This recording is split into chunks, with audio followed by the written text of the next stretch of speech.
AP SIT కార్యాలయం వద్ద heritage foods పత్రాలు దగ్ధం హాట్ టాపిక్ గా మారింది. గతంలో విచారణ సందర్భంగా హెరిటేజ్ భూములకు సంబంధించి లోకేష్ ను ప్రశ్నించింది సిట్. హఠాత్తుగా హెరిటేజ్ పత్రాలను సిఐడి సిట్ ఆఫీస్ వద్ద దగ్ధం చేయడంపై పలు అనుమానాలు నెలకొన్నాయి. హడావిడిగా హెరిటేజ్ పత్రాలు దగ్ధం చేయడానికి గల కారణాలేంటి? హెరిటేజ్ పత్రాలు దగ్ధం చేసిందెవరు? ఒకవేళ దగ్ధం చేసింది సిఐడి సిబ్బంది అయితే అలా చేయమని ఎవరు చెప్పారన్న చర్చ ఏపీలో పెద్ద ఎత్తున జరుగుతోంది.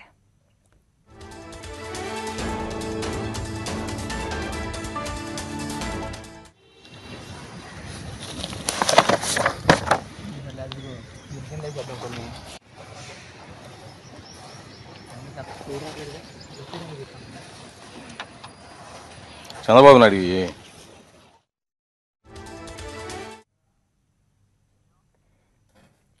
ఏపీ సిట్ కార్యాలయం వద్ద హెరిటేజ్ ఫుడ్స్ పత్రాలు దగ్ధం హాట్ టాపిక్ గా మారింది.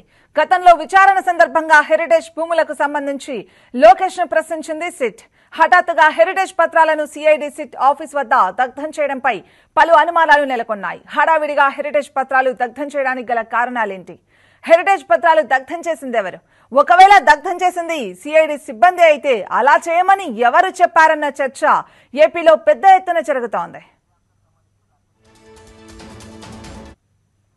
ఇదే అంశానికి సంబంధించి మరింత సమాచారాన్ని మా కరెస్పాండెంట్ రాకేష్ అందిస్తారు. రాకేష్, కొద్దిసేపటి క్రితం ఆంధ్రప్రదేశ్ సిట్ కార్యాలయం ఏదైతే తాడేపల్లిలో ఉందో సిట్ కార్యాలయం వద్ద హెరిటేజ్ పత్రాలు దగ్ధం చేయడం ఇప్పుడు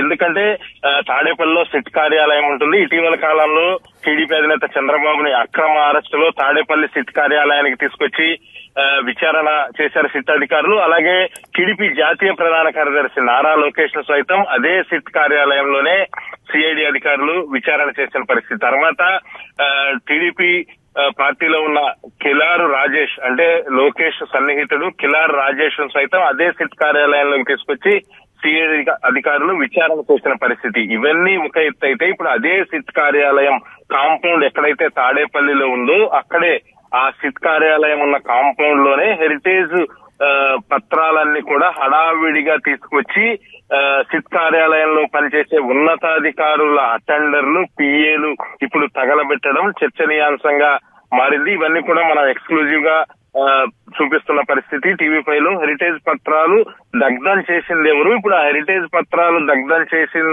చెయ్యండి అని చెప్పింది ఎవరు అన్నది మాత్రం ఇప్పుడు అందరికి కూడా ఒక క్వశ్చన్ మార్క్ గా కనిపిస్తున్న పరిస్థితి. ఎందుకంటే ఎన్నికలు 35 రోజుల్లో ఆంధ్రప్రదేశ్ లో సాధారణ ఎన్నికలు జరగబోతా ఉన్నాయి. ఈ సమయంలో హెరిటేజ్ కార్యాలయంలో మొన్న ఏదైతే సిఐడి అధికారులు వీళ్ళంతా కూడా తాడేపల్లిలో చంద్రబాబును కానీ లోకేష్ కానివ్వచ్చు కిలార్ రాజేష్ కానివచ్చు వీళ్లను సంధించిన ప్రశ్నల్లో కొన్ని హెరిటేజ్ కు సంబంధించిన ప్రశ్నలు కూడా వాళ్ళు రాజేష్ కానివ్వచ్చు అలాగే లోకేష్ కానివ్వచ్చు క్వశ్చన్ చేసిన పరిస్థితి. ఇప్పుడు అక్కడ ఉన్న హెరిటేజ్ కాగితాల్ని అదే కాంపౌండ్ లో ఒక ఖాళీ ప్లేస్ లో గోప్యంగా తగలబెట్టాల్సిన అవసరం ఏమొచ్చింది అనేది ఇప్పుడు తెలుగుదేశం పార్టీ నేతలు క్వశ్చన్ చేస్తున్న పరిస్థితి. చాలా స్పష్టంగా విజువల్స్ లో అయితే సిట్ అధికారులు పోలీసు ఉన్నతాధికారులు ఉన్న రఘురామ్ రెడ్డి అటెండర్లు హెరిటేజ్ పేపర్లు దగ్గరుండి తగలబెట్టినట్టుగా అక్కడ ఉన్న వాళ్ళైతే చెప్తా ఉన్న పరిస్థితి. ఖచ్చితంగా హెరిటేజ్ పేపర్లన్నీ తగలబెట్టిన తర్వాత ఆ వీడియో కూడా సెండ్ చేయాలి అని ఉన్నతాధికారులు చెప్పారు అని అక్కడ ఎవరైతే తగలబెట్టడానికి వచ్చారో సిట్ కార్యాలయంలో పనిచేసే అటెండర్లు చెప్పిన మాట అయితే చాలా స్పష్టంగా ఈ కాగితాలు తగలబెట్టమన్నారు, తగలబెట్టిన తర్వాత